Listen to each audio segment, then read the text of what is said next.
Assal-mo-alaikum, brother. Wa-alaikum assalam warahmatullahi wabarakatuh. It is compulsory for a married man to take the consent of his wife and marry the other women, or it is not compulsory? I just wanted to know that. Sisters ask the question that is it compulsory for a married man to take the permission of the first wife to marry the second wife?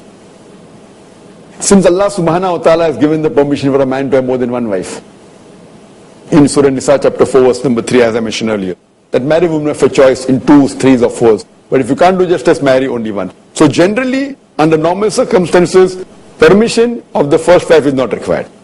But if it's mentioned in the Nikah that when the girl and boy get married, man and woman get married, and if the wife puts a criteria, the would-be wife puts a criteria in the Nikah that I'll only marry you under the condition that you do not marry a second wife, then it becomes compulsory that he should take permission. So generally, it's not required. If it's mentioned in Nikah, it becomes fard. But according to me, though it's not compulsory, I feel it is preferable. Highly recommended. Fine. But yet not a fard.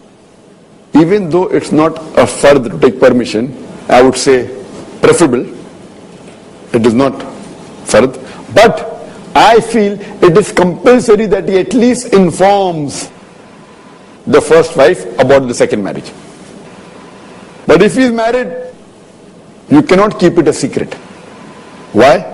If he keeps it a secret, he cannot do justice between both the wives. Don't keep it a secret from the second wife. Don't keep it a secret from the first wife also. Best is take permission. If you can't, no problem, at least inform. If you can't inform before, at least after marriage you inform. Why? If you do not inform after marriage, and suppose you want to spend a couple of days with your second wife, you tell the first wife, okay, I'm going for business now. Lie. You cannot do justice. You will have to say hundreds of lies. Tension always. Oh, if my first wife comes to know about my second wife. So you see to it that you go in a place where there are no friends who know about it, and then you meet your friends, there is going to be chaos. Inform, let the chaos be when you're informing. Temperature will go up. The temperature will go up and down. Few days, not talking, etc. It will settle down. But if not permission, at least informing according to me is a fard. Because though most of the scholars don't say it is fard to inform. Why do I say? Because the Quran says that if you marry more than one wife, you have to be just between them. Now how can you be just without informing? What do you do? You'll do injustice to one of them. You spend more time here and less time there. You give more attention to one, depending on who's more demanding. If the second one says, I'm demanding, no, I'll only marry you if you spend 5 days. So you tell your first wife, I'm going 5 days out for business. So there will be lack of trust between the husband and wife. So therefore what my thing is, at least inform and tell the reason that why. And a good Muslimah should not mind that the husband and one wife, for whatever reason, as long as the reason is legitimate. Or maybe the wife did not do a good job of being a wife. Or maybe the wife did a good job and husband was not right. Or she didn't do dawah to him or did not do islah to him, whatever it is. But if not permission, at least informing, I feel is a requirement. Hope that answers the question. Yes, Badarshi. Assal-mo-alaikum. Wa-alaikum assalam warahmatullahi wabarakatuh. What in a situation where the second wife does not mind you being just to her? Means if she says, no problem, you don't give me any time, no money, everything's okay, I just want you to be the mahram. Okay, so do you have to inform the first wife in that situation? And if you don't, how would be being unjust? You ask the question. That is, the second wife says, I don't mind if you give me less time, do not give me money, do not give me time, only be my mahram. The question of mahram will only come if you give time, na? If you don't give time, then how can you be mahram? For you to be mahram. According to your choice. According to your choice, fine. So don't say don't give time, don't give time. According to, if you want to give one day, 5 days, 3 months to... No problem. 1 rupee, 1 million rupee, no problem. No problem. Fine. So say like that. Don't say no time. Exactly. Fine. That's it. Okay, fine. So if she's not demanding, I don't mind if you give me less time, I don't mind if you give me less money and all. So is it important to inform the first wife? Yes, I feel yet it is important. Because even if you decide to give 1 day out of 7, yet you will be lying. To give 1 day, what will you tell your first wife? Where are you going if she asks you? I'll say I'm going to Kerala. That's it. Not You really. decide to have your second wife in Kerala. No. So then, there'll be chance you'll take white lie, then black lie. So I feel it is the best. But again, even if the second wife says that I don't want more time from you, I feel it's the duty because the commandment of Allah subhanahu wa ta'ala, you have to do just to both. Because it's clearly mentioned in the Quran, Surah Nisa, chapter 4, verse number 3, that marry woman of choice in 2, 3, the 4th, but you can't do just as marry only one.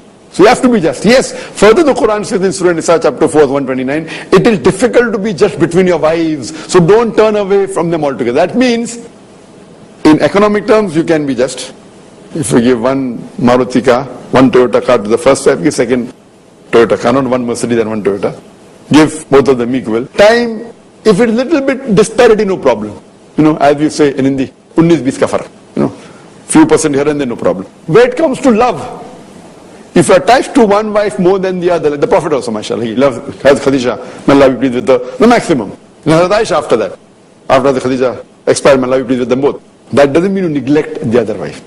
So based on this, I feel that informing, I feel, is compulsory. Yes, brother. The question is that, if supposing you have to marry a second wife, if you intend to. Not I. No, whoever, a brother. No, he said, if you have to marry, I said, inshallah. A brother. Inshallah. So. Everyone is targeting me, huh? No. The thing is that, what if the sister, if the sister says, okay, you marry me, and before the marriage, she says, you don't have to be just. For example, if the brother cannot afford to take care of her financially or with time, but the sister agrees that no problem, so you don't have to take care of me financially exactly the way you take care of the first wife, etc., etc. Is it okay to do that? Is it allowed? Whether a person is rich or poor is never the criteria to be just. It is more difficult for a rich man to be just than a poor man, actually. A rich man would give a Mercedes to one person and the other may give a Toyota car. Equality is important. So irrespective whether poor or not, money is never the criteria to be just. So irrespective of what you're earning, whether you're earning 5,000 rupees or whether you're earning 5 lakh rupees, 500,000 rupees or 5 million rupees. Justice means equality. Justice doesn't mean that the amount should be such. And there is no reason that only rich people can marry more than one wife or poor cannot. Because the amount required for a person to lead a life is subjective. Some people can lead a very comfortable life even by having 2,000 rupees a month. Some people who earn even 200,000 rupees, they say, hey, I'm so poor, I don't have this, I don't have that. And in our organization, we have people earning few thousand rupees, people earning few lakh rupees, few 100,000 rupees. You may never know the person who's earning 4,000-5,000 rupees is much more satisfied, has a bigger family, than compared to a person who's earning more than 1 lakh rupees also, 100,000 rupees also. From the answer question. No, actually, see, when you had promised, sister, that you will give 4,000 rupees. If you had promised about 4,000, correct? Yes. And let's say you only made 4,000. And there was another sister who was willing to marry you. Okay, and you only make 4,000. And she wants to marry you because she wants a mahram. She wants somebody to be with her. But money is not an issue. So you cannot give her any money. Can you still marry her? And is it justifiable if it's in the contract before marriage? Brother is giving information that during one of the marriage preparatory course, I had said that what are the criteria that I had when I spoke to my wife. I said, I told her I'll give you minimum 4,000 rupees. And I said that I'm giving you much more than that, alhamdulillah. So we'll have chances of decreasing, if I decrease. So I'm giving multiple times more than 4,000 rupees, alhamdulillah. So I can decrease and give you, but taking the situation, whatever the amount is. And suppose you're earning the amount, whatever there. So then, for me to inform is important. And say that, can I reduce it by half? Whether she agrees or not is secondary. But if I give a word to someone, is it a contract in Nikah-nama? No. It was just a word I gave. So my duty to follow Allah's commandment is more important than something what I've told. If it's a Nikah-nama contract I've mentioned, it's different. Then I have to keep it. If it's just, okay, fine, I'll give you 4,000 rupees. And now, someone's mother gets sick. And she requires 2,000 rupees every month. What am I going to do? I'm going to let my mother let her die? I don't know if my mother is sick. My intention was to give 4,000 rupees. My mother is sick, and surely a good Muslim, I would agree.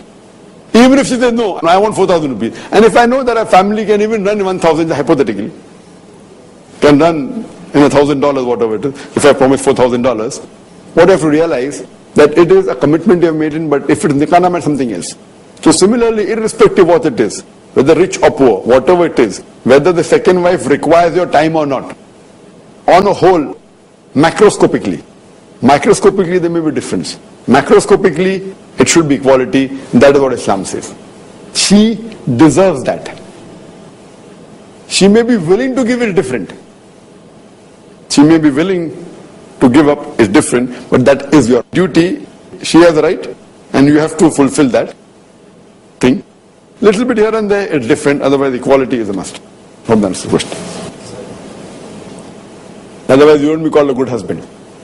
She may go to Jannah. Problem of you going to Jannah will be difficult.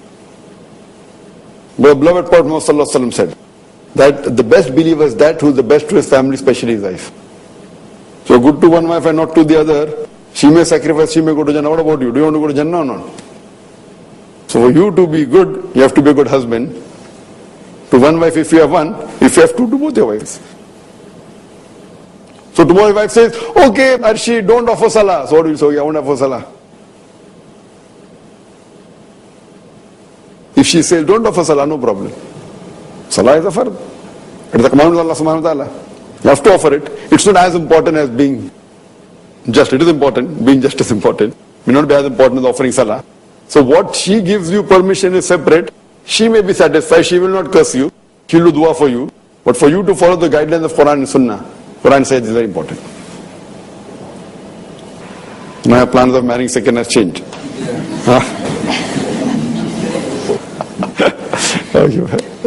Yes, sister, most welcome. Assalamu-alaikum, brother. Walaikum assalam wa rahmatullahi wa barakatuh. My question is a Muslimah allowed to marry without a wali? Is a Muslimah allowed to marry without a wali? Wali is a requirement for marriage to solemnize. It's a hadith of the beloved Prophet ﷺ. Yes, there can be occasion that who is preferable to be a wali may not be there. So you cannot marry without a witness. One of the criteria for a marriage to solemnize is 2 witnesses required minimum. And one of them is your wali. That's a different situation, that the best wali that can be is your father. So suppose your father expires, what do you mean? Won't you marry? I'm not getting personal, just general example. Won't you marry? Or maybe a situation, so what I've realized, that then you make a wali who's the closest to you. Or some reason that if he's abroad and he cannot come, he's gone abroad for work and he cannot come, then you can appoint your uncle, you can appoint your brother, whatever it is. But wali, a witness is required. Without witness, a marriage cannot solemnize. So a witness is required, and one happens to be your wali. That's one of the minimum requirements, besides the other thing that you accepting, the girl accepting, the boy accepting, the mayor, etc. Hope that answers the questions.